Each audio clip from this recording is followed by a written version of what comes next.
I'm late to the gamer and I don't have a cool intro, so I'm just going to get right into it. As I look back over Outriders' first year, I can easily say that this game has come a long way from its initial release. I can also say that this journey has been a little underwhelming. I enjoyed this game, but I've also tempered my expectations and can criticize it while also being a fan. Die-hard fanboys tend to defend games based on emotional attachment. They enjoy the power fantasy and don't want to lose that rush, so they fight tooth and nail to defend its honor. I'm not here for that. If you need to nerf me to make the game more enjoyable for everyone, I'm willing to bite the bullet. Last year, I said Outriders needed better loot drop rates, the Devastator needed a buff, and expedition timers connected to rewards were alienating the community. Every Trickster I knew had a meltdown. The timers make it more competitive. But it's a co-op game with no global timers. You don't understand how RPGs work. I have a confession. I'm old as fuck, and I've probably been playing RPGs longer than you've been alive. Lo and behold, the changes I said that were needed were implemented.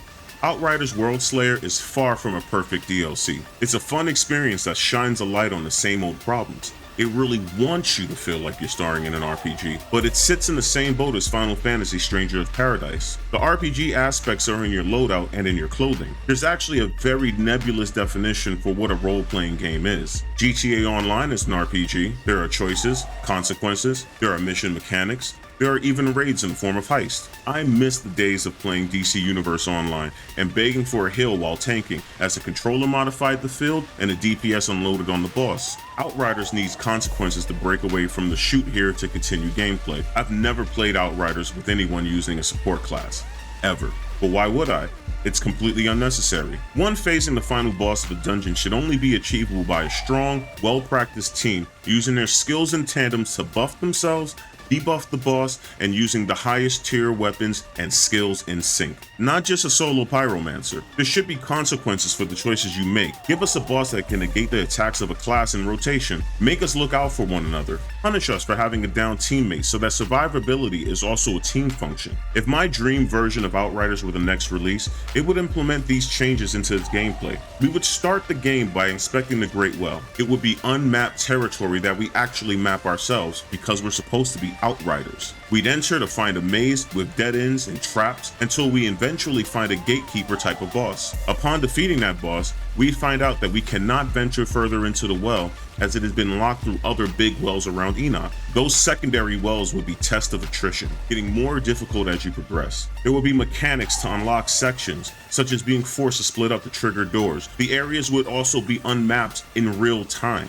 Playing with someone that's explored more than you would share that map and you'd permanently trade information. There would be secret fights, hidden treasures, secret shortcuts that consequently make you miss out on rewards in that well. When the progressively difficult wells are completed and mapped, the final great well will be open to explore. You'll get an ending and a deeper understanding of what's happening on the planet. But most importantly, you'll have learned the basics to the mechanics and difficulty that will ramp up in the final area. The great well would be the ultimate challenge. There will be fixed levels making each group of floors its own raid. When you complete a raid, you unlock a checkpoint that is connected to one of the wells you completed in the main game. You unlock it from the other side, you have a way back to the surface. Also, the deeper you go, the more you'd find it necessary to diversify your team and loadouts. Speaking of loadouts, the ability to have a second loadout would be earned in here. Everyone would have the opportunity to have a DPS and a support loadout on hand. Sections would be unfriendly to certain classes, making their support roles stand out. Bosses would be immune to damage from one class and double from another,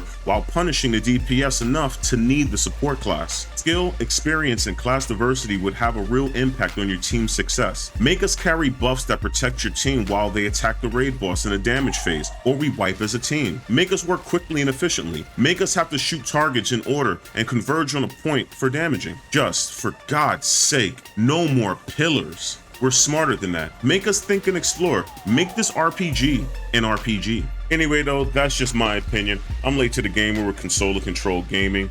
I'd like to know what your opinion is. What do you think is going to make this game better in the future? And if you like my idea, give me a thumbs up. You think it sucks? Give me a thumbs up anyway. I need a thumbs up and I need some subscribers. Anyway, have a good day. Thanks for watching.